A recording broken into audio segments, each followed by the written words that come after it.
Hello बच्चों, तो आप लोग कैसे हो।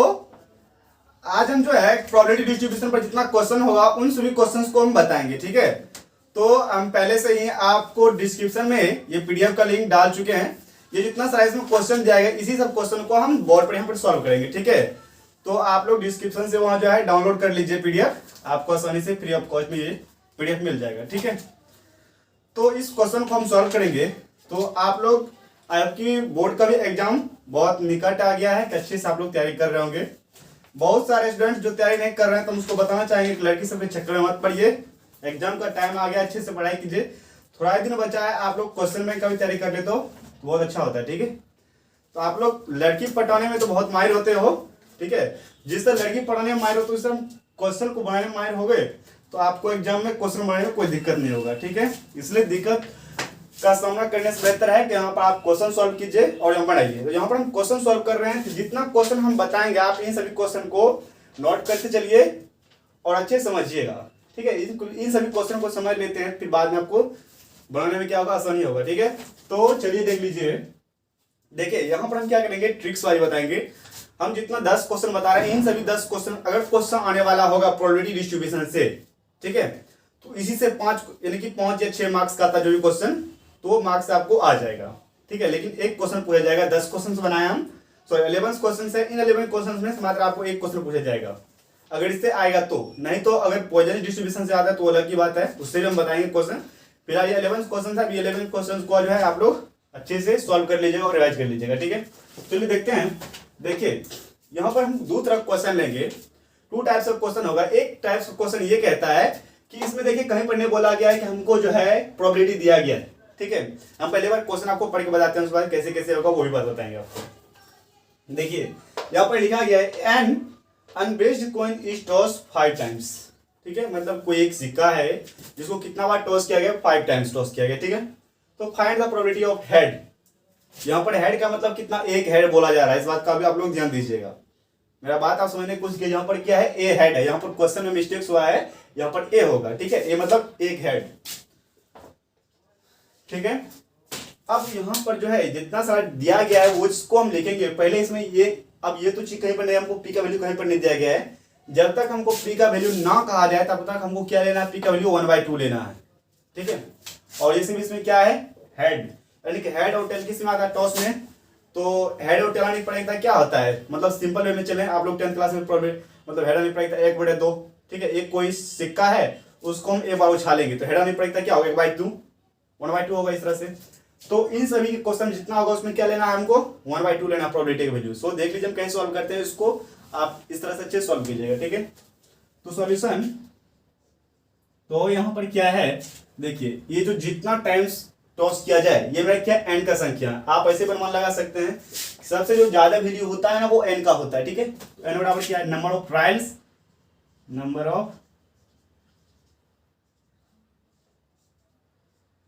ऑफ ट्रायल्स क्या है, ये एन बराबर 5 है। और उसके बाद क्या है, कितना हेड है, एक, यानी आर का वैल्यू होगा। फाइंड द के वैल्यू बाद आता है वैल्यू, जिसका प्रोबेबिलिटी जितना बार निकाला जाएगा वो मेरा आर होता है। यहाँ पर ए है तो ये मतलब एक, आर का वैल्यू एक आएगा यहाँ पर।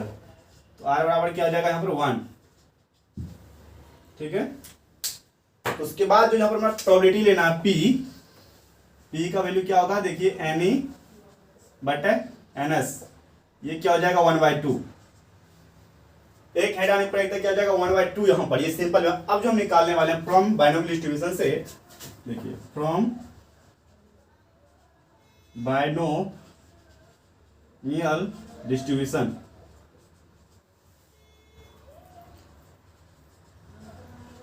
आप लोग थोड़ा अच्छे से पढ़िए, ठीक है, तो बेटर रहेगा क्योंकि एग्जाम आप लोग का नजदीक आ चुका है। आप लोग लड़की चक्कर में मत पड़ रहिए। और गर्ल्स से भी हम ये बात कहते हैं कि पूरा रात टाइम बात करने से बेहतर है कि आप लोग पढ़ाई पर ध्यान दीजिए। एग्जाम के बाद जो भी करना हो करिए, लेकिन अभी पहले एग्जाम का टाइम उसको क्लियर कर लीजिए। उसके बाद तो क्या हो जाएगा, from binomial distribution P R equal to N C R, ठीक है। फिर मेरा पी जो आएगा ये क्या हो जाएगा, पी पर पावर आर होगा। उसके बाद फिर क्यू पावर क्या हो जाएगा, एन माइनस आर, ये वाला, ठीक है। पी बराबर क्या निकला 1/2, तो हम पी प्लस क्यू बराबर क्या था 1, तो p का वैल्यू 1/2 है, तो 1/2 प्लस q इक्वल टू 1। यहाँ से अगर q निकालेंगे तो भी 1/2 ही आएगा, 1 माइनस अगर इतना करेंगे तो हमको 1/2 आएगा। ठीक है, अब देख लीजिए n का वैल्यू मेरा क्या है, यहाँ पर 5 है, 5c, और r का वैल्यू क्या है 1, तो 1। उसके बाद p का वैल्यू क्या 1/2, 1/2 पर पावर क्या आ जाएगा, ये वैल्यू यहाँ आएगा 1, फिर 1/2 पर पावर क्या आ जाएगा 5 माइनस 1।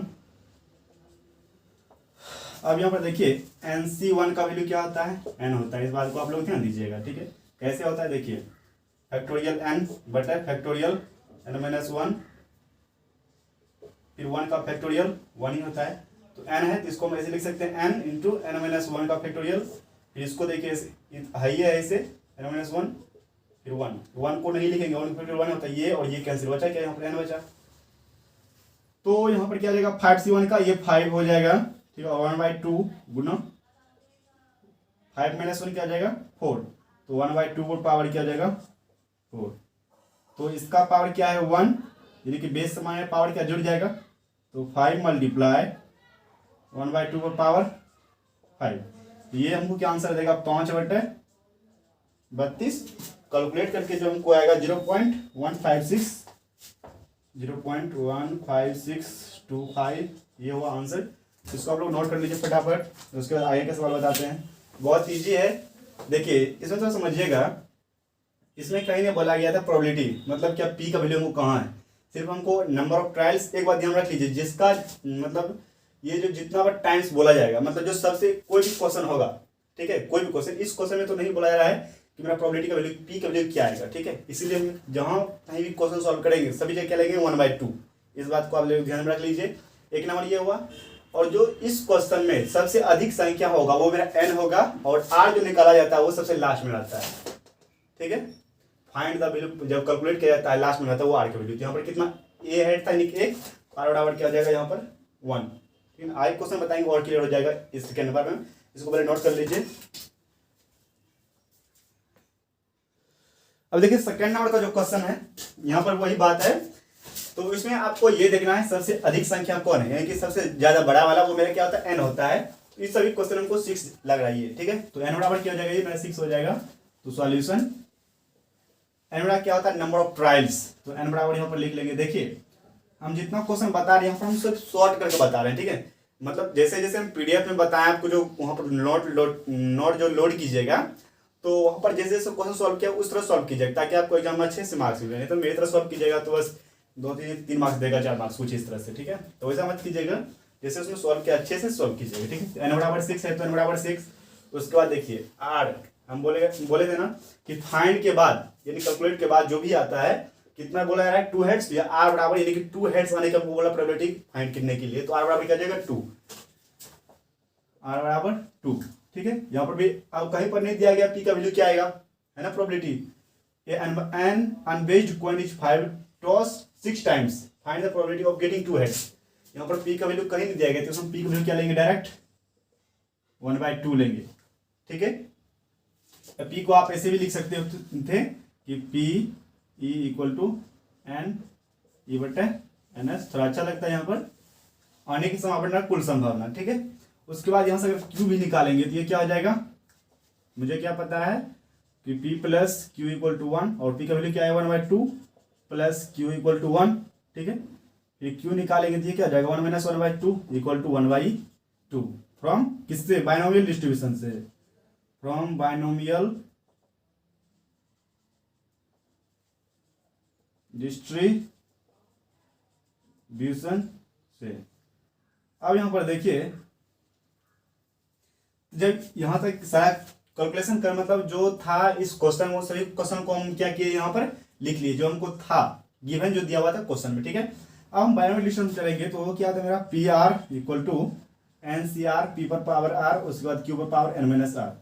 तो यहाँ पर आप देख सकते हैं कि ये एन सी आर, तो एन का वैल्यू क्या है यहाँ पर 6, तो 6 सी, आर की वैल्यू क्या है 2, उसके बाद पी का 1/2 और पावर क्या आ जाएगा 2, फिर 1/2 पर पावर 6 माइनस 2।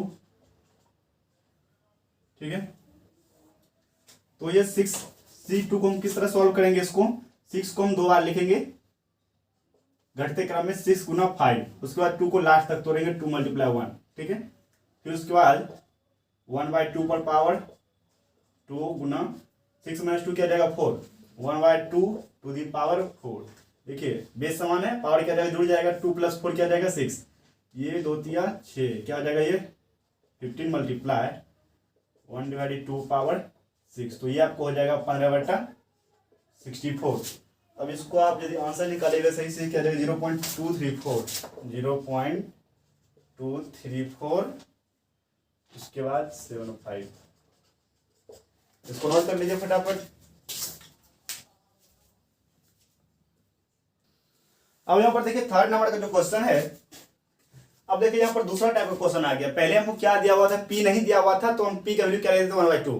देखिए और एक बात समझ लीजिए, हम जो क्वेश्चन बता रहे हैं कि कितना 11 क्वेश्चन है, ठीक है।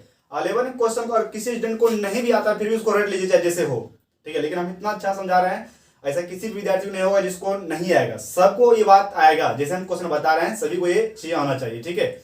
तो इसको आप लोग घोट के पी लीजिए चाहे जैसे पी लीजिए, आपको करना ही पड़ेगा ये काम, इस बात को ध्यान दीजिएगा।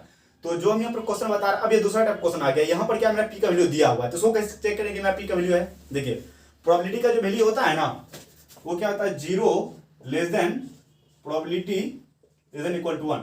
मतलब प्रोबेबिलिटी का वैल्यू जो होगा वो क्या होगा 0 से बड़ा होगा, ठीक है। 0 से बड़ा या 0 के बराबर होगा, कहां तक 1 के बराबर या 1 से छोटा होगा, 1 भी होगा और 0 भी होगा प्रोबेबिलिटी का वैल्यू, ठीक है। लेकिन क्या होगा 1 से बड़ा नहीं होगा। ये बात तो समझ में आ गया। इसका मतलब क्या हुआ कि प्रोबेबिलिटी का जो मेरा वैल्यू आ सकता है वो क्या आएगा 0.1, 0.2, 0.3, ठीक है। इसको 0 पॉइंट कहां तक आएगा 9 तक आएगा, इस तरह से एक भी आएगा, लेकिन इससे बड़ा नहीं आएगा। इसको आप लोग अच्छे से नोट्स कर लीजिए, एग्जाम में पूछा जा सकता है। क्यों, मतलब ऑप्शन में कुछ ऐसे दे देगा 0 ऐसे पी, मतलब ऑप्शन में दिया हुआ रहता है कुछ इस तरह से, ठीक है। तो आप लोग इसको ध्यान में रखिए, एग्जाम में पूछा जाता है, ठीक है, कि प्रोबेबिलिटी का वैल्यू होता है 0 <= पी, प्रोबेबिलिटी पी मतलब प्रोबेबिलिटी <= 1, ये पूछा जाता है। तो देखिए इसमें चेक करने का क्या रूल्स है इसका, यहाँ पर क्या है देखिए कैलकुलेट, यहाँ क्या बोले थे कैलकुलेट या फाइंड के बाद जो वैल्यू रहता है वो मेरा क्या आता है आर वैल्यू रहता है, ठीक है ना। यहाँ पर देखिए calculate the probability of 3 success, ये मेरा क्या आ जाएगा आर 3 हो जाएगा। तो यहाँ पर लिखेंगे सॉल्यूशन, तो आर बराबर क्या हो जाएगा यहाँ पर 3। उसके बाद from A total of 10 independent, अब इस देखिए इस क्वेश्चन में सबसे ज्यादा बड़ा संख्या क्या है 10, एन मेरा क्या हो जाएगा 10 हो जाएगा, एन मेरा क्या हो जाएगा 10, एन मेरा क्या नंबर ऑफ ट्रायल्स है, ठीक है। उसके बाद where the probability of success, probability of success का मतलब क्या पी है, पी को क्या बोलते हैं probability of success, probability of success, P मतलब क्या है प्रोबेबिलिटी ऑफ सक्सेस। ये कितना है 0.3, इसको हम लिखेंगे पी बराबर 0.3, इस बात को भी ध्यान दीजिएगा। अगर इसी जगह रहता प्रोबेबिलिटी ऑफ फेल्यूर तो वो क्या होता है मेरा की का वैल्यू रहता है, इस बात को भी आप लोग ध्यान दीजिएगा। प्रोबेबिलिटी ऑफ सक्सेस इसका मतलब क्या पी का वैल्यू 0.3 है, ठीक। और प्रोबेबिलिटी ऑफ फेल्यूर का वैल्यू मतलब क्या, यहाँ पर फेल्यूर रहता प्रोबेबिलिटी ऑफ फेल्यूर तो वो मेरा क्यू का वैल्यू आता है, क्यू बराबर 0.3, ठीक है। चलिए तो यहां तक समझ में आ गया आपको। अब यहाँ पर हम करेंगे क्या कि हमको पी का वैल्यू आ गया, हमको क्यू का वैल्यू निकालना है, तो उसके हम क्या करना पड़ेगा, यहाँ पर हम जानते हैं P plus Q equal to 1, ठीक है। हम क्या करेंगे 1 में से इसको कैंसिल कर देंगे, पी का वैल्यू क्या है 0.3 प्लस क्यू और 1, तो क्यू इक्वल टू 1 माइनस 0.3 क्या जाएगा 0.7, ठीक है। अब यहां से देखिए फ्रॉम किससे बाइनोमियल डिस्ट्रीब्यूशन से, फ्रॉम बाइनोमियल डिस्ट्रीब्यूशन, इसको हम डायरेक्ट में लिखे बाइनोमियल डिस्ट्रीब्यूशन, ठीक है। तो क्या आ जाएगा P R N C R होगा यहाँ पर, और पी पावर आर फिर Q power N minus R, ठीक है। तो आप लोग यहाँ पर देखिए यहाँ पर वैल्यू बिठा दीजिए, पी आर का वैल्यू क्या है मेरा यहाँ पर पी आर बराबर क्या है 3, आर बराबर 3, यहाँ पर 3 वैल्यू डाल रहे हैं, तो आर बराबर 3 लेंगे तो ये क्या आ जाएगा एन का वैल्यू क्या है 10, सी और आर का वैल्यू क्या है यहाँ पर देख लीजिए 3 है ना 3। उसके बाद फिर पी का वैल्यू क्या है यहाँ पर 0.3 पावर क्या आ जाएगा 3 गुना 0.7 पावर 10-3, ठीक है। तो ये क्या हो जाएगा, इसको हम 3 मतलब इसको कैसे खोलेंगे, देखिए यहाँ पर 3 रहता है, इसको 3 टाइम्स लास्ट तक तोड़ेंगे मल्टीप्लाई में, तो 10 × 9 × 8 बाई 3 × 3 को लास्ट तक तोड़ेंगे 2 1 3। इसको ऊपर वाले को जब हमको तोड़ना होता है घटते क्रम में 3 टाइम्स आगे जाएंगे, 3 टाइम्स, यानी कि 10 9 8, और 3 वाले को लास्ट तक तोड़ना है, ठीक है। उसके बाद फिर 0.3 पर पावर 3 गुना 0.7 पर पावर 10 में से 3 जाएगा कितना हो जाएगा 7, ठीक है। अब इसको आप कटा सकते हैं, 3 तिया 9, 2 पंचे 10, 5 तिया 15 8 20 80, क्या आ जाएगा 120, ठीक है। फिर मल्टीप्लाई में लिखिए 0.3 पावर 3, उसके बाद 0.7 पावर 7, ठीक है। इन सभी कैलकुलेट करने के बाद हमको जो आंसर आएगा वो आंसर क्या आएगा 0.27 आंसर आएगा, कुछ समथिंग, ठीक है। इसको नोट कर लीजिए फटाफट।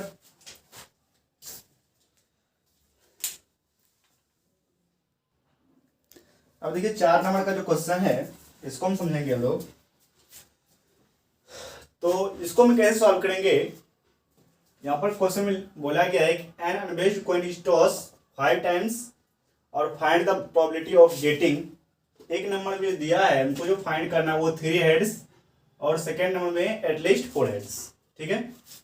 तो देखिए इसको हम कैसे निकालते हैं, पहले हम इसको क्या करते हैं लिख लेते हैं सारा चीज को जो दिया गया है उसके। तो गिवन यानी सॉल्यूशन को क्या क्या दिया गया है, तो अनबेस्ड कॉइन इज टॉस, इन सभी में नंबर्स कुछ संख्या दी गई से ज्यादा बड़ा है तो हमको क्या लिखना है n बराबर 5। ये बात समझ में आ गया। चलिए इसमें कहीं प्रोबेबिलिटी का वैल्यू दिया गया है p बराबर कहीं नहीं दिया गया, तुमको p का वैल्यू क्या लेना 1/2, तो p बराबर 1/2, ठीक है। अब उसके बाद आगे देख लीजिए हम ए नंबर का सॉल्यूशन करेंगे। तो ए बराबर क्या मतलब ए में देखिए क्या है, कितना हेड्स बोल रहे हैं निकालने के लिए, find the probability of getting 3 heads, यानी कि 3 हेड्स आने की प्रोबेबिलिटी क्या होगा इसके प्रायिकता बोला है ज्ञात करने के लिए हमको। तो आर बराबर क्या होगा ए नंबर में आर बराबर 3, और यहाँ से पी का वैल्यू निकल चुका है। उसके बाद हम जानते हैं कि P plus Q equal to 1 होता है, तो क्यू का भी वैल्यू निकालेंगे इससे, क्या हो जाएगा 1/2, ठीक है। अब देख लीजिए फ्रॉम किससे बायनोमियल डिस्ट्रीब्यूशन से, फ्रॉम बायनोमियल डिस्ट्रीब्यूशन से BD बायनोमियल डिस्ट्रीब्यूशन, ठीक है। तो मेरा फॉर्मूला क्या था PR इक्वल टू NCR और P पर पावर ये वाला R फिर Q पर पावर N माइनस R। सबको भेजा आसानी से घुस रहा होगा आई होप। उसके बाद यहाँ पर देखिए R का वैल्यू क्या है 3 है, तो P R बराबर 3, तो N का वैल्यू मेरा क्या है यहाँ पर 5, तो 5C R का वैल्यू क्या है 3, उसके बाद फिर P क्या है 1/2 और पावर क्या आएगा 3, उसके बाद फिर 1/2 पावर 5 माइनस 3 क्या आ जाएगा 2, या डायरेक्ट आप लिख सकते हैं 5 माइनस 3। तो इसको हम देखिए 5C3 है, इसको हम ऐसे लिख सकते हैं जैसे NCR को हम क्या लिख सकते हैं, यहाँ पर R है तो NC N माइनस R ऐसे लिख सकते हैं हम, ठीक है। इसी प्रकार से हम क्या लिखेंगे 5C 5 माइनस 3 लिखेंगे, लेकिन 5 माइनस 3 डायरेक्ट हम घटा के हम क्या लिखेंगे 2, ठीक है। ये फॉर्मूला अप्लाई किए हैं, ठीक है। नहीं तो डायरेक्ट ऐसे भी तोड़ सकते हैं डायरेक्ट आप कि 5 है तो 5 को 3 टाइम्स तोड़ेंगे घटते क्रम में 5 गुना 4 गुना 3, फिर इसको 3 गुना 2 गुना 1, ठीक है। इस तरह से नीचे वालों को लास्ट तक तोड़ा जाता है घटते क्रम में, और ऊपर वालों को 3 टाइम्स, क्योंकि यहाँ पर 3 है नीचे में इसीलिए इसको 3 टाइम्स लास्ट तक तोड़ना है। उसके बाद फिर 1/2 पर पावर क्या आ जाएगा 3 गुना 5 में से 3 जाएगा 2, तो 1/2 पावर 5 सॉरी 2 होगा ना 5 कैसे हो जाएगा, तो देखिए 3 3 और ये 2 2 ना 4, तो क्या आ जाएगा यहाँ पर 5 2 ना 10, तो PR बराबर क्या आ जाएगा यहाँ पर 3 10 मल्टीप्लाई 3 2 क्या आ जाएगा 5, तो 1/2 पर पावर 5, ये 10 गुना सॉरी 10 बटे क्या जाएगा 32। तो इसका क्या आंसर है आप लोग को 0.3125 0.3125 आंसर। इसको नोट कर लीजिए फटाफट। तो उसके बाद इसी में जो है उसको हम बता रहे हैं, इसको पहले नोट कर लीजिए आप लोग।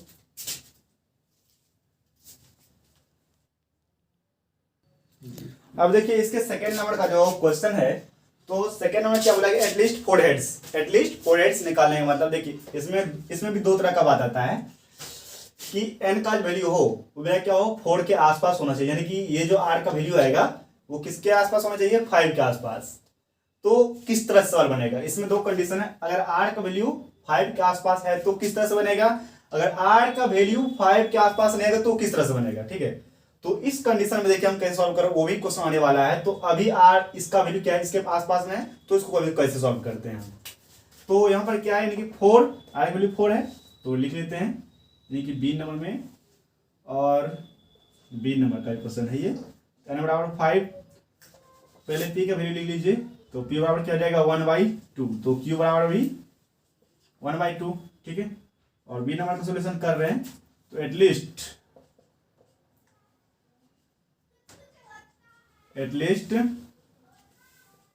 4 हेड्स, ठीक है। तो इसको हम कैसे लेंगे, यदि 5 के आसपास है तो क्या लिखेंगे, पी आर बराबर 4, फिर उसके बाद पी आर बराबर 5, इस तरह से हमको सॉल्व करना है, ठीक है। तो पी आर बराबर एक बार 4 लेंगे और पी आर बराबर एक बार 5। अब हम सॉल्व करेंगे, तो हमें क्या पता है, एन का वैल्यू 5, सी 4, फिर क्या है, पी का वैल्यू 1/2 पर पावर क्या आ जाएगा 4 गुना, फिर 1/2 पावर 5 में 4 जाएगा 1, फिर प्लस दीजिए प्लस, आर का वैल्यू क्या है 5, तो 5, एन का वैल्यू 5, सी 5 है ना, इस तरह से। उसके बाद फिर मल्टीप्लाई दीजिए 1/2 पर पावर क्या आ जाएगा 5, फिर मल्टीप्लाई 1/2 पावर 5 - 5 क्या आ जाएगा 0, ठीक है। तो देखिए 5 एन सी एन का वैल्यू होता है, क्या होता है, वो मेरा 0 होता है। यहाँ पर आप देख सकते हैं, जैसे आपको पता होगा NCR का फार्मूला, क्या होता है, फैक्टोरियल n बटा फैक्टोरियल n माइनस आर बटा फैक्टोरियल आर। तो इसी पर इसको हम तोड़े हैं, तो फैक्टोरियल क्या हो जाएगा n बटा factorial n minus n factorial n, तो n माइनस n क्या आ जाएगा 0, और 0 का फैक्टोरियल 1, तो इसके हिसाब से फैक्टोरियल n बटे बचा फैक्टोरियल n, ये दोनों कैंसिल, क्या 1 आया ना, सॉरी हाँ, n माइनस n क्या आएगा 0, और 0 फैक्टोरियल 1, तो NCN का वैल्यू क्या होता है, NCN का जो मतलब वैल्यू होता है वो मेरा 1 होता है, 0 नहीं होता है, 1 होता है। इस बात को अभी लोग ध्यान दीजिएगा, 1 होता है इसका, NCN का वैल्यू क्या आएगा 1। उसी तरह से 5C 5 का वैल्यू क्या जाएगा 1 आ जाएगा, तो इसको हम सोल्यूशन कर लेते हैं। और यहाँ पर जो हम लिखेंगे 5C, देखिए 5C 4 है, इसको कैसे तोड़ेंगे हम लोग, इसका तो एक ठीक सा ऐसे अप्लाई कर सकते हैं NCR, तो NC n माइनस आर, ठीक है। जैसे ये क्या 5C 4 है, तो 5C 4 में से क्या करेंगे, फिर एक बार लिखेंगे 5C 5 - 4 क्या आ जाएगा 1, इस तरह से लिखेंगे, ठीक। फिर मल्टीप्लाई 1/2 पर पावर क्या आ जाएगा ये 4 गुना 1/2, ठीक है। फिर प्लस, और NCN यानी कि 5C 5 वैल्यू क्या होगा 1, तो 1 लिखेंगे यहाँ पर हम। फिर यहाँ पर देखिए 1/2 पावर 0 है, इसका वैल्यू क्या जाएगा 1, और डायरेक्ट यहाँ पर लिखेंगे 1/2 पावर 5, ठीक है। अब NC1 का वैल्यू क्या जाएगा n हो जाएगा, क्योंकि 5C1 का वैल्यू 5, तो 5 गुना ये क्या जाएगा 4 1, देखिए इसका ये दोनों बेस समान है, पावर क्या जाएगा जुड़ जाएगा, तो ये क्या हो जाएगा आप लोग को 5 मल्टीप्लाई 1/2 पावर 5 और प्लस 1/2 पावर 5, तो ये 1/2 पावर क्या हो जाएगा 5, और यहाँ पर 5 + 1, ठीक है। यहाँ से कॉमन लेंगे तो ये क्या जाएगा 1/32 गुना 5 1 6, तो ये 3 दूना 6 और 16 दूना 32, ये क्या जाएगा 3/16। इसको कैलकुलेट करने के बाद कितना आता है, तो इसको आप कर सकते हैं कैलकुलेटर होगा आप लोग के पास, तो वहां पर आपको आंसर दिख रहा है कि 3/16 है, तो इसका आंसर क्या आएगा 0.875 और पॉइंट्स में, ठीक है। इस क्वेश्चन को नोट्स कर लीजिए, फिर आगे बता रहे हैं। अब देखिए यहाँ पर हम 5 नंबर क्वेश्चन सॉल्व करेंगे, तो यहाँ पर क्या दिया गया है, इफ 20% ऑफ द बॉल्स, ये 20% है, ये मेरा प्रोबेबिलिटी है कि पी का वैल्यू है, ठीक है। इसको देखिए कैसे पी का वैल्यू है, अगर हम यहाँ बात करेंगे, इसको लिखे यहाँ पर पी बराबर 20%, ठीक है। इसको तो हम ऐसे भी लिख सकते हैं ना, ठीक। तो ये क्या आ जाएगा 5, और 1/5 को हम क्या लिख सकते हैं 0.2, है कि नहीं है। तो इस तरह से अगर पी का वैल्यू मेरा क्या है 0.2 आया है, ठीक ना, तो P plus Q equal to 1 होता है, इससे निकालेंगे तो आप क्या Q क्या आ जाएगा 0.8, तो Q बराबर 0.8 निकल गया है ना। अब यहाँ पर देखिए इस क्वेश्चन में आगे देखिए determine the probability that out of 4 balls, ये तो मेरा P का वैल्यू हो गया ना, और उसके बाद ये क्या है R का सॉरी N जो है N बराबर क्या जाएगा ये 4, ठीक है। उसके बाद 8 नंबर में देखिए कितना 1 इज डिफेक्टिव, मतलब 1 बॉल्स जो है क्या डिफेक्टिव हो रहा है एग्जैक्टली, तो R बराबर क्या हो जाएगा यहाँ पर 1, ठीक है। अब फ्रॉम बाइनोमियल डिस्ट्रीब्यूशन से तो यहाँ पे डायरेक्ट आप फॉर्मूला अप्लाई कर सकते हैं, बाइनोमियल डिस्ट्रीब्यूशन तो क्या हो जाएगा पी आर इक्वल टू 1, ठीक है। तो पहले फॉर्मूला एक बार लिख लीजिए, पी आर इक्वल टू क्या जाएगा N C R Q power R Q power M N S R, ठीक है। तो पी आर इक्वल टू 1 रखेंगे यहाँ पर, तो एन का वैल्यू क्या मेरे यहाँ पर 4, तो 4C1, उसके बाद फिर मल्टीप्लाई पी पावर क्या आ जाएगा यहाँ पर 0.2 पर पावर 1 गुना 0.8 पर पावर 4 में से जाएगा 3, ठीक है।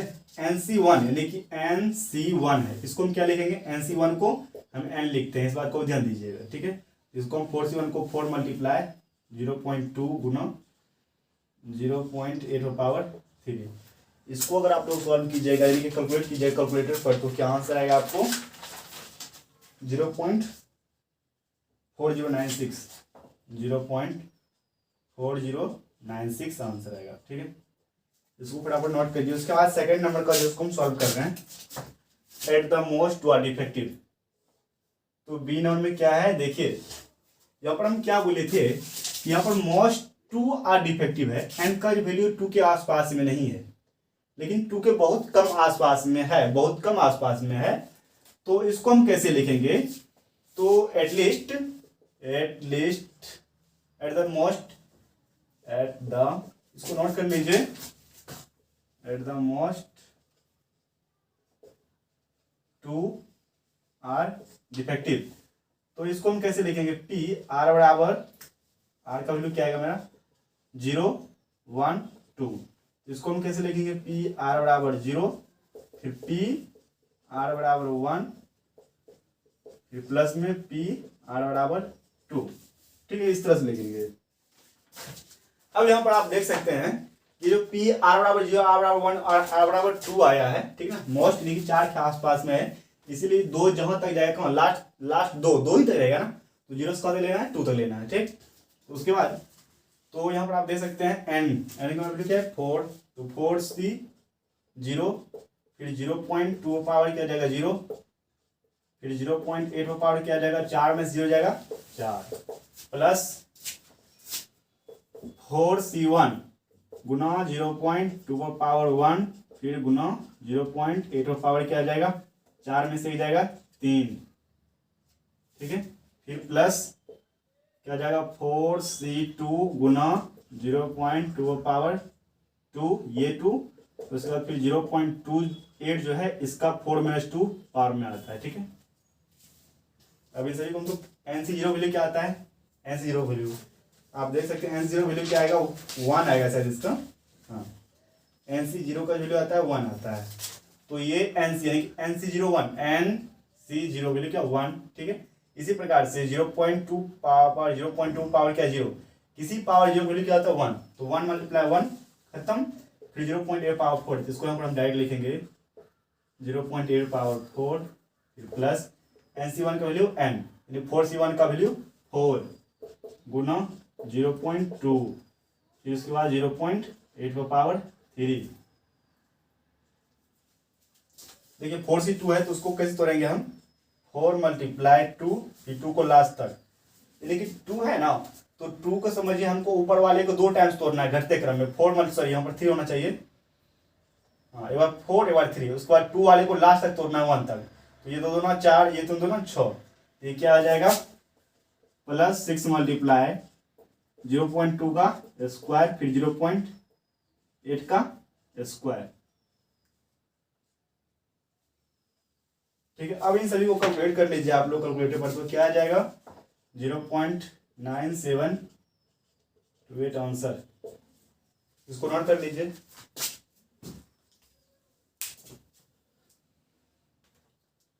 अब यहाँ पर देख लीजिए, ये 6 नंबर का जो क्वेश्चन है, the overall percentage of failure in certain examination is 20। ठीक है, आपको पहले बताए थे कि द ओवर, यहाँ पर देखिए क्या है, फेल्यूर है। The overall percentage of failure in certain examination is 20। यहाँ पर क्या है, 20% यहाँ पर देखिए बोला जा रहा है, ओवरऑल परसेंटेज 20। तो इसका मतलब क्या है, यहाँ पर फेल्यूर का बात क्या आया गया, तो प्रोबेबिलिटी ऑफ फेल्यूर है। प्रोबेबिलिटी ऑफ फेल्यूर किसको बोलते हैं, क्यू को। अगर यहाँ पर प्रोबेबिलिटी ऑफ सक्सेस लिखा था इसको हम पी बोलते हैं। ठीक है, लेकिन यहाँ पर क्या प्रोबेबिलिटी ऑफ फेल्यूर है, वो मेरा क्यू है, और क्यू की वैल्यू क्या है, 20%। तो सॉल्यूशन, तो क्यू बराबर क्या आ जाएगा यहाँ पर 20%। इसको हम कैसे लिखेंगे, 20 डिवाइडेड 100, और इसको हम ऐसे लिख सकते हैं 0.2। जब क्यू का वैल्यू 0.2 आया तो पी का वैल्यू मेरा क्या आएगा, 0.8। इन सूत्र से निकाल लीजिएगा P plus Q equal to 1। ठीक है, उसके बाद यहां तक क्लियर हो गया है। उसके बाद इसमें कहा जा रहा है if 6 candidates appear in examination, मतलब एग्जाम में जो है कितना स्टूडेंट अपियर हुआ है एग्जाम में, 6 कैंडिडेट्स। तो एन का मेरा क्या वैल्यू आएगा, 6। ठीक है, तो एन का वैल्यू मेरा 6 आएगा। उसके बाद बोला गया what is the probability that at least 5 pass the examination. उसमें क्या एटलीस्ट 5 ही स्टूडेंट क्या हुआ मैं पास हुआ एग्जाम में। ठीक है, तो उन सभी स्टूडेंट्स का हमको बोला गया प्रोबेबिलिटी निकालने के लिए। तो कैसे निकालेंगे, देख लीजिए कितना है, एटलीस्ट 5। आर का वैल्यू क्या दे रहा है, एटलीस्ट 5 दे रहा है, और एन का वैल्यू क्या है, 6 है। तो यानी कि 5 के आसपास में 6 है ना, एटलीस्ट 5 के आसपास में 6 है। अगर आर की बात करें 5, तो एटलीस्ट क्या बोला गया, 5 यानी कि स्टूडेंट जो है एग्जाम में पास हुआ है ना। 6 स्टूडेंट्स में से यानी कितना एग्जाम में कितना पेयर हुआ था, 6 स्टूडेंट। ठीक है, यहाँ पर लिखा गया है कि इफ 6 स्टूडेंट्स यानी कैंडिडेट्स अपियर इन एग्जामिनेशन, तो 6 स्टूडेंट जो मेरा एग्जाम में अपियर हुआ था वो कितना, 6।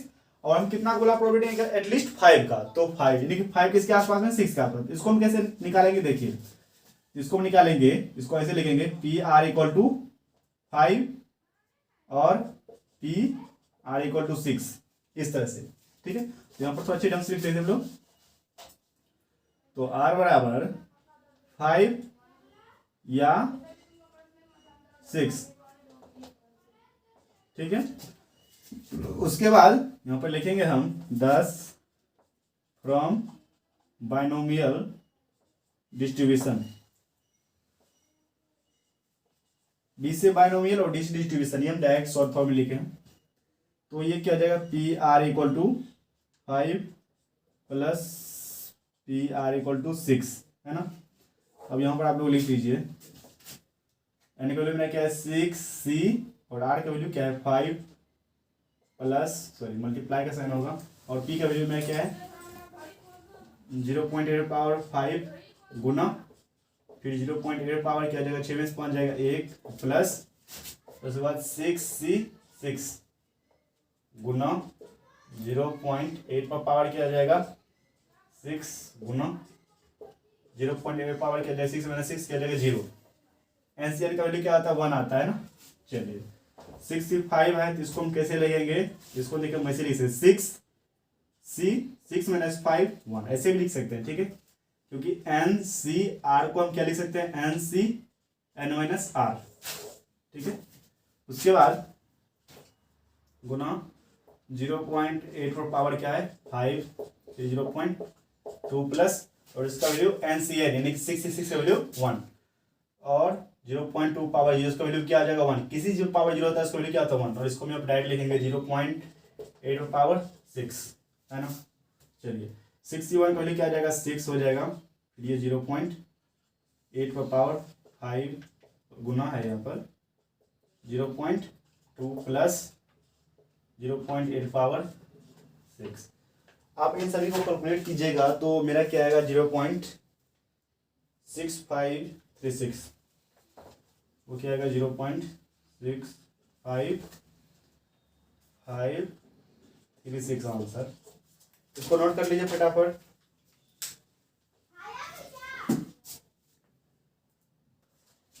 अब देखिए 7 नंबर क्वेश्चन सॉल्व करेंगे हम, तो यहाँ पर सीधा सीधी सॉल्व कर देना है डायरेक्ट। यहाँ पर क्या बोला ऑन एवरेज 10%, तो यहाँ पर डायरेक्ट लिख लेते हैं।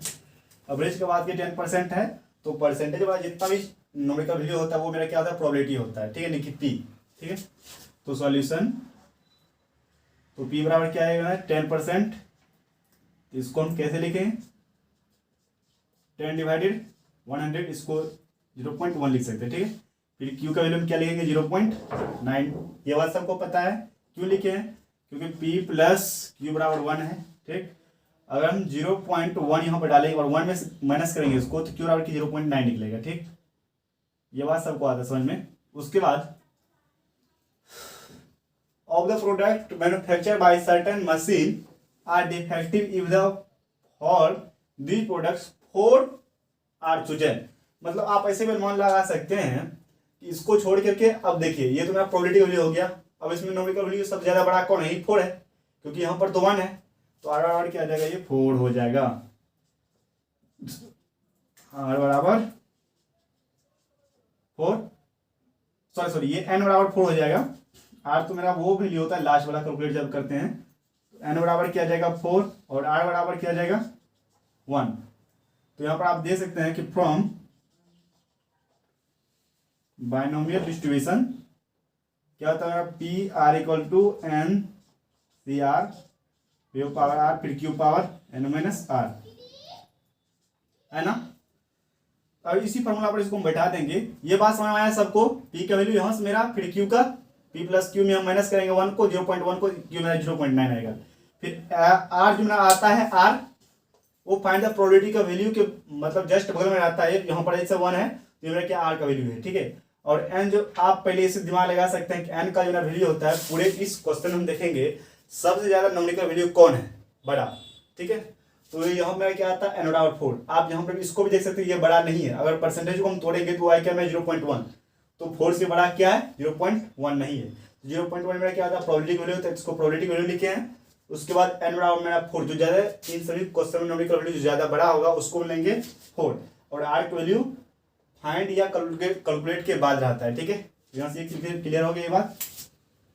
उसके बाद मार्कर को क्या हो जाता है पता ही नहीं चलता है। यहाँ पर आप देख सकते हैं फिर p का वैल्यू लेंगे, r बराबर क्या है यहाँ पर 1, तो n मेरा क्या है यहाँ पर 4, फिर c 1 मल्टीप्लाई, फिर p का वैल्यू क्या है 0.1 पावर 1, फिर 0.9 पर पावर क्या जाएगा 4 में से जाएगा 3, nc1 का वैल्यू n यानी कि 4c1 का वैल्यू 4 गुना 0.1 गुना 0.9 पावर 3। इन सभी को कैलकुलेट कीजिए तो क्या आएगा आपको 0.2916 आंसर। इसको नोट कर लीजिए फटाफट। अब यहां देखिए 8 नंबर में जो क्वेश्चन है इसमें मीन और स्टैंडर्ड डेविएशन हम निकालेंगे। तो यहां पर आप देख सकते हैं कि यहां बोला गया a basketball player has a free throw percentage of 80%, मतलब ये मैं पी के वैल्यू दिया गया 80%, तो हम कुछ इसको इस तरह लेके हैं 0.8 आया है, ठीक है। उसके बाद यहाँ पर क्या बोला है 10 फ्री थ्रोज, मतलब इन सभी मतलब ये जो क्वेश्चन दिया गया इसमें सबसे न्यूमेरिकल वैल्यू बड़ा क्या है 10 है मेरा, तो एन बराबर क्या हो जाएगा 10, ठीक। तो मेरा p और n हमको मिल गया, ठीक है। अब हमको निकालना मीन और क्या निकालना मीन और स्टैंडर्ड डेविएशन निकालना है, ठीक है। तो मीन कैसे निकालता है, मीन बराबर मेरा फॉर्मूला क्या आता है n p, ठीक है। तो इससे मल्टीप्लाई करेंगे इसको, एक क्या आ जाएगा 0.8 मल्टीप्लाई, और p का वैल्यू क्या है, हाँ तो पहले जो है मैम को n का वैल्यू लिखना चाहिए 8 गुना 0.8, तो ये क्या आ जाएगा 8 आंसर आएगा, ठीक है। स्टैंडर्ड डेविएशन का बात करें तो स्टैंडर्ड डेविएशन मतलब क्या सिग्मा, ठीक है। अंडर रूट क्या आता है एन पी क्यू, इस तरह से। तो p का जो वैल्यू निकल चुका है, अब हमको q का निकालना है, तो q बराबर क्या हो जाएगा ये 0.2, ठीक है। आप p plus Q equal to 1 है, इस पर अगर निकालना है p बराबर अगर 0.2 रखिएगा 1 से माइनस कीजिएगा तो मैं क्या आएगा 0.8 में 1 माइनस करेंगे, 1 माइनस 0.8 करेंगे क्या होगा 0.2, q का वैल्यू आएगा, ठीक है। तो np का वैल्यू मेरा क्या है यहाँ पर 8 अंडर रूट, यहाँ पर हम क्या लिखेंगे 8 मल्टीप्लाई q का वैल्यू क्या है 0.2, इसको फिर आगे सॉल्यूशन कीजिए 1.6, फिर ये आगे सॉल्यूशन और कीजिएगा तो आपको क्या मिलेगा ये 1.265 आंसर। इसको नोट कर लीजिए, अच्छा क्वेश्चन है ये। अगर जो स्टूडेंट्स क्वेश्चन नहीं बनाते हैं, ठीक है, वो बहुत बड़ी गलती कर रहे हैं। अगर जो कोई लेक्चर नहीं भी देखते हैं तो ऐसा कीजिए कि जितना क्वेश्चंस है पीडीएफ में वो नोट कर लीजिए और कुछ समझाया उसको समझ लीजिए, ठीक है। नहीं भी देखते हैं कोई दिक्कत नहीं है, बट क्वेश्चन नोट कर लीजिए, डाउनलोड कर लीजिए और सभी क्वेश्चन को रिवाइज कीजिए, ठीक है। अच्छा मार्क्स आएगा आपको। इससे 5 मार्क्स मिल जाएगा तो 5 मार्क्स कोई नहीं काटने वाला, 5 मार्क्स आपको आसानी से आ जाएगा, ठीक है। इन सभी क्वेश्चन को नोट कीजिए।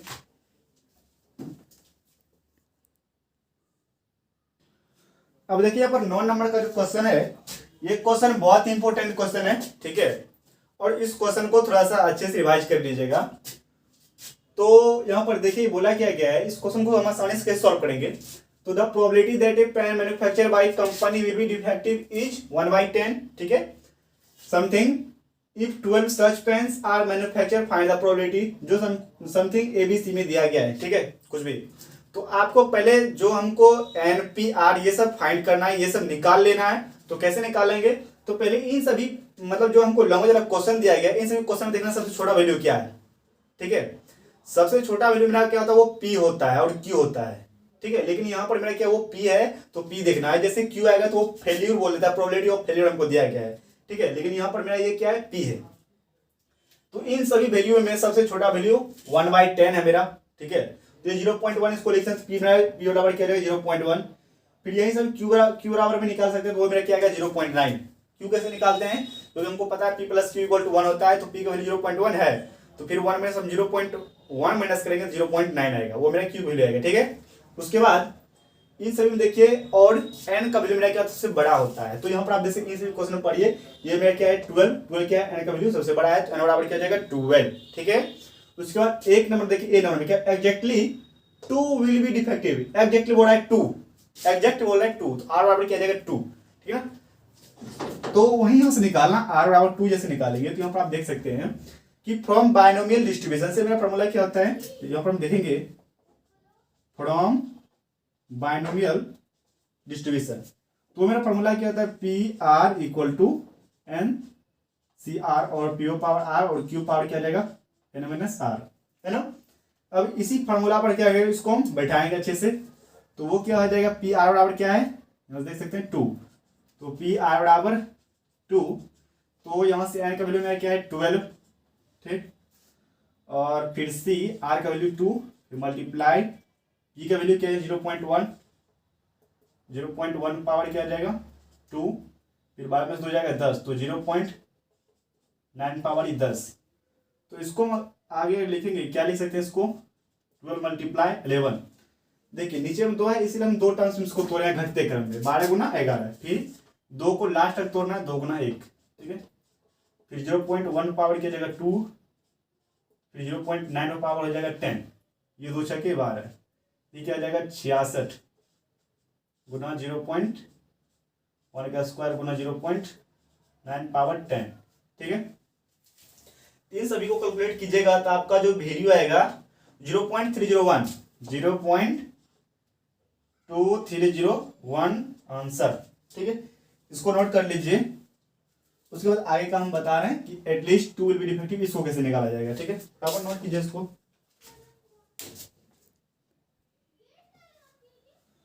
अब यहाँ पर देख लीजिए एटलीस्ट 2 विल बी डिफेक्टिव है ना, ये बी, तो 2 विल बी डिफेक्टिव, इसका मतलब क्या, आर से हमको 12 तक जाना है, आर से कहाँ तक जाना है 2 3 सन कहाँ तक 12 तक जाना है, ठीक है।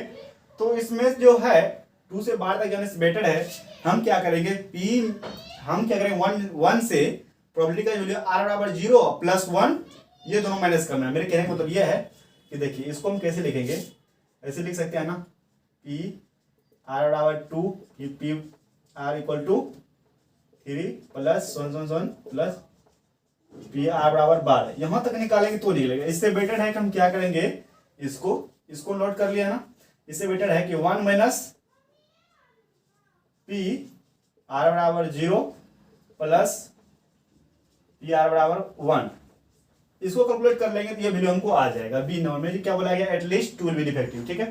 तो देखिए हम कैसे कैलकुलेट करते हैं, यहाँ पर 1 है तो 1 लिखिए, फिर पी आर बराबर 0, एन का वैल्यू मेरा क्या 12, तो 12 सी 0, फिर यहाँ पर क्या 0.1 पी का वैल्यू इस पर पावर क्या आ जाएगा 0, फिर गुना 0.9 पर पावर क्या आ जाएगा 12 माइनस 0 तो 12 ही होगा, फिर प्लस है।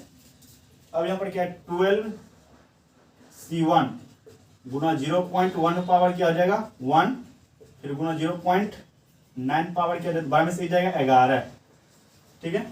अब देखिए इसको हम कैलकुलेट करते हैं, ये 1 माइनस NC0 वैल्यू क्या आता है 1 और 0.1 पावर 0 इसका वैल्यू क्या जाएगा 1, 1 गुना 1 1, फिर हम इसको डायरेक्ट लिखेंगे 0.9 पावर 12 प्लस NC1 का वैल्यू n होता है, इसका मतलब 12C1 का वैल्यू 12 गुना 0.1, फिर क्या हो जाएगा 0.9 पावर 11, ठीक है।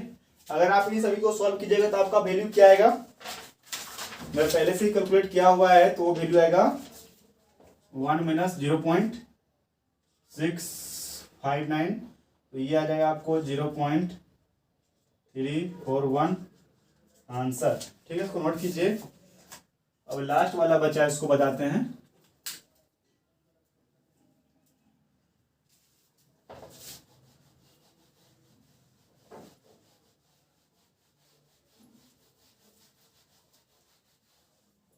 अब देखिए यहाँ पर मेरा वैल्यू क्या था, P बराबर 0.1 था और Q इक्वल 0.9 और N बराबर 12 इतना था। उसके बाद देखिए यहाँ पर C नंबर बोला गया है कि नन विल बी डिफेक्टिव, यानी कि कोई नहीं, तो R बराबर क्या आ जाएगा 0, तो C नंबर का जो वैल्यू हो जाएगा R बराबर क्या आ जाएगा 0 जब लेंगे, ठीक है।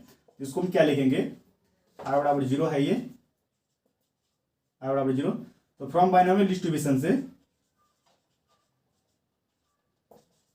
ठीक है, तो ये क्या आ जाएगा P R बराबर 0, तो N 12C0 गुना 0.1 पर पावर क्या आ जाएगा ये 0, फिर गुना 0.9 पावर 12, ठीक है। तो NC0 वैल्यू क्या होता है 1 होता है, 12C0 वैल्यू 1 गुना 1 0.1 पावर 0, तो इसका वैल्यू 1, यहाँ पर क्या बचा 0.9 पावर 12, तो 0.9 पावर 12, तो ये आंसर आपको क्या आ जाएगा 0.824, 0.824 आंसर। इसको नोट कर लीजिए बस।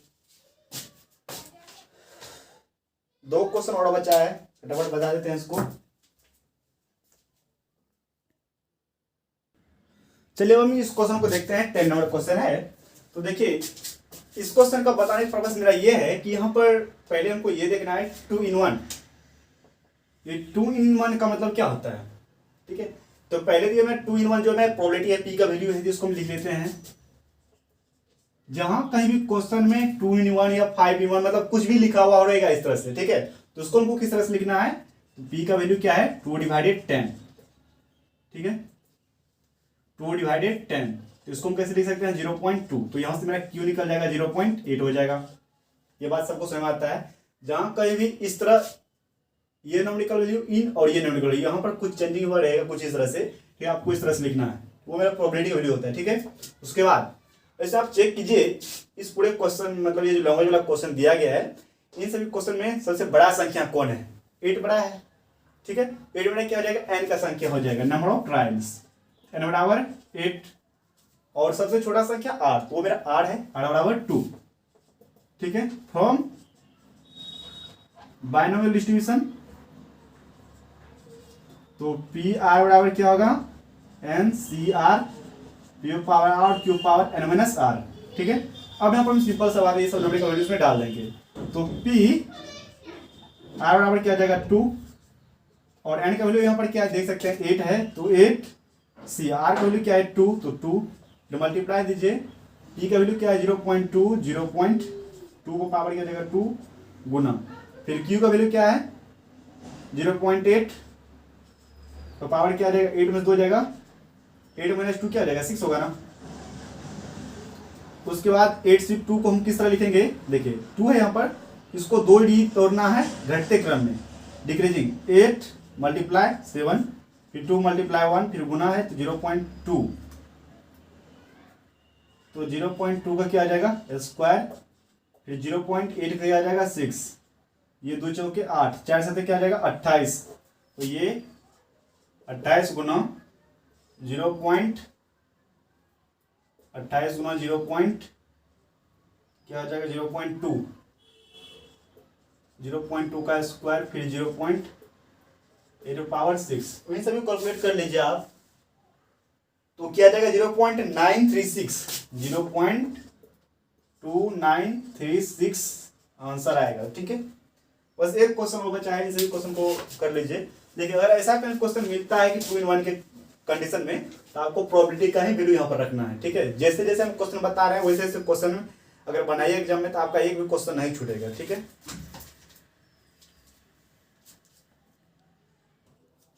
अब देखिए आप लोग थोड़ा सा एक बात समझ लीजिए कि यहाँ पर जो 5 नंबर क्वेश्चन था, ठीक है, जो हम 5 नंबर क्वेश्चन सॉल्यूशन किए हैं वो 11 नंबर के क्वेश्चन दोनों सेम टू सेम क्वेश्चन है। ठीक है, मतलब हमको जिस टाइम हम नोट्स बना रहे थे उस टाइम मतलब हमको ध्यान नहीं दिए, हम दोनों क्वेश्चन को सेम टू सेम उतार दिए। ठीक है, तो टोटल क्वेश्चन 10 क्वेश्चन है, आप उन 10 सभी 10 क्वेश्चन को अच्छे से रिवाइज कर लीजिए, चाहे जैसे भी उसको गौर की पी लीजिए।